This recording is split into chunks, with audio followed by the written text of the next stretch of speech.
If you're a producer and you want to get better at making beats, you're at the right spot because I'm going to tell you how to do that.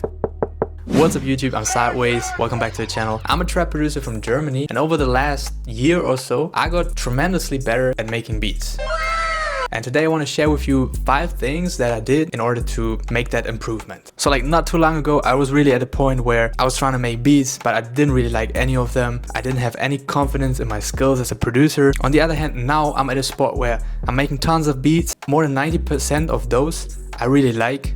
I'm really proud of the beats I make. I really have this confidence in my own skills now, proudly showing my beats to the world. And I even put them onto BeatStars now with a good feeling, knowing that when people really give their money for that, they get a good value, they get a good product. All right, before we're gonna get straight to the first point, I want to put a little disclaimer. Obviously, I'm sharing my personal experience and thoughts here. Those are the things that I felt like helped me. All right, so point number 1, straightforward, make a lot of trash.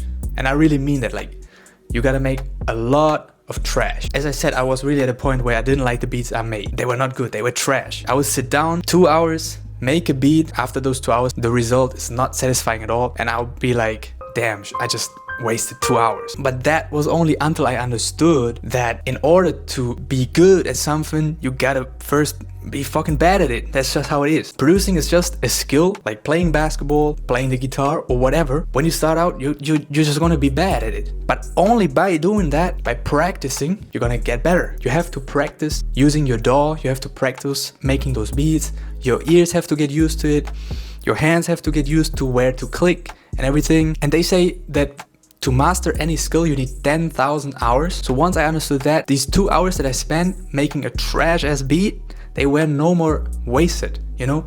I understood that those were 2 hours closer to mastering that skill. Even if the results are trash, put in those hours because they get you closer to actually being good. And you can only make something great sometime in the future if you're willing to make trash now. That's just how it is. Don't let it discourage you. Know that it's not wasted time. You're on the right track. Make more trash. And one day it's gonna be no more trash, but actual decent beats. And that brings me to point number 2, and that is don't trust your own opinion too much. I just told you, you gotta make a lot of trash beats, right? What if I tell you there's probably some beats among the trash beats you're making that are not that bad after all? If you make a beat and you don't like it, you think it sucks, that doesn't necessarily mean that it's a bad beat. Liking or not liking a beat is very subjective, right? And the beat that you really don't like, that you don't want to show to others, it might be exactly what somebody needs on their new project. The other way around is also true. You might make a beat and be like, this is the best beat I ever made, be like really proud of it, and you show it to some artist and it just doesn't resonate with him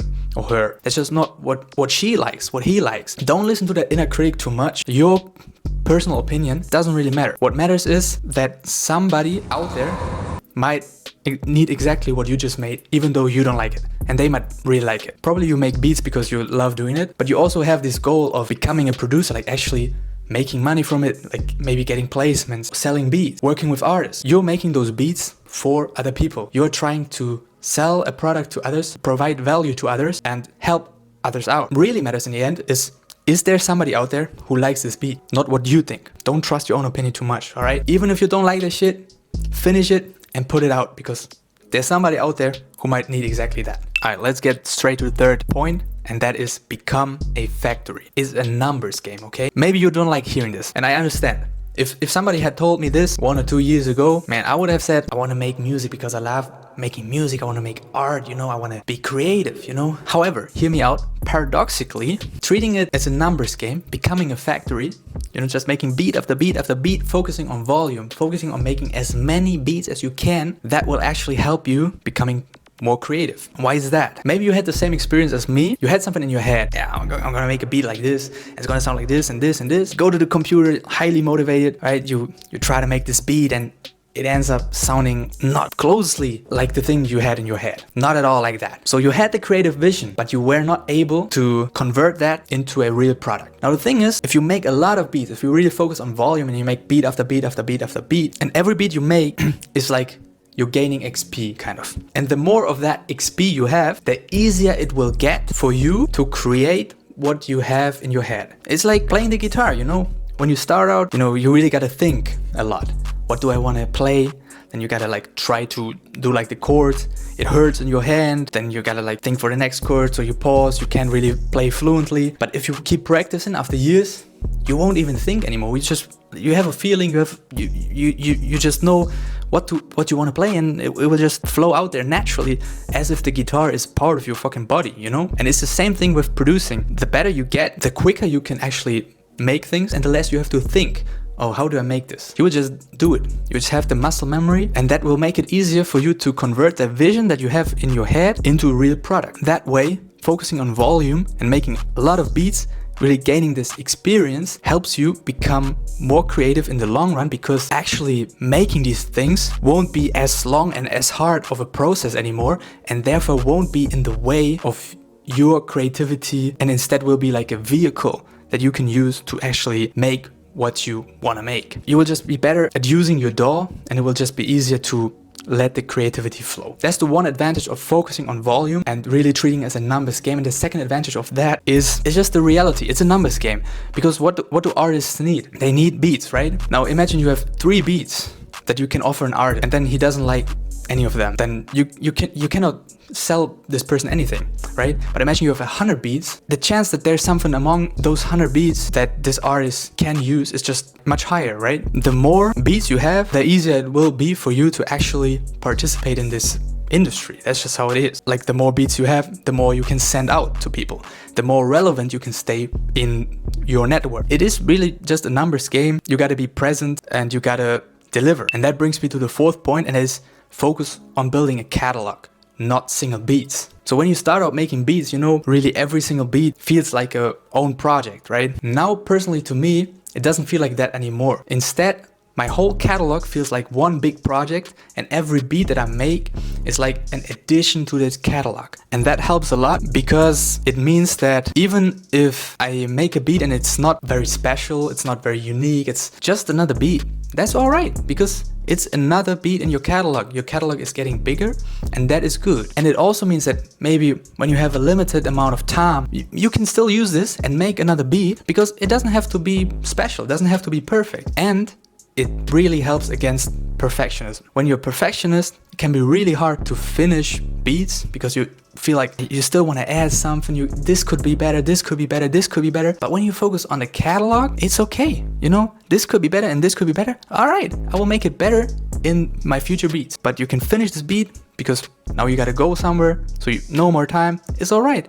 I will still export the beat, add it to my catalog, and not think about this beat anymore, because this beat isn't that important. What is important is the whole portfolio, the whole catalog, your whole brand. And brand is a good keyword, and it brings me to my 5th and final step, and that is become an expert. Now, what I mean by that is, don't just be another producer. You want to be the producer that does this or that. You want to be the expert for this specific thing. So in other words, you want to niche down. You want to pick a niche and become really good at that niche. You know, you always hear these people saying like, there's so many people making beats out there, you can't really make any money with that, it's saturated. And there is a lot of people making beats out there, right? But once you pick like a niche, the producers in that specific niche are way less, right?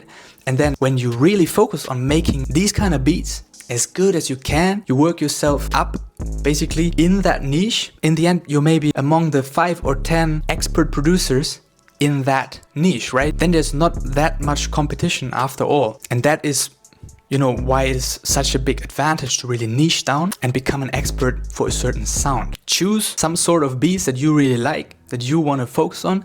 Make tons of beats in that style, in that niche, tons of beats for these type of artists, and become really good at that.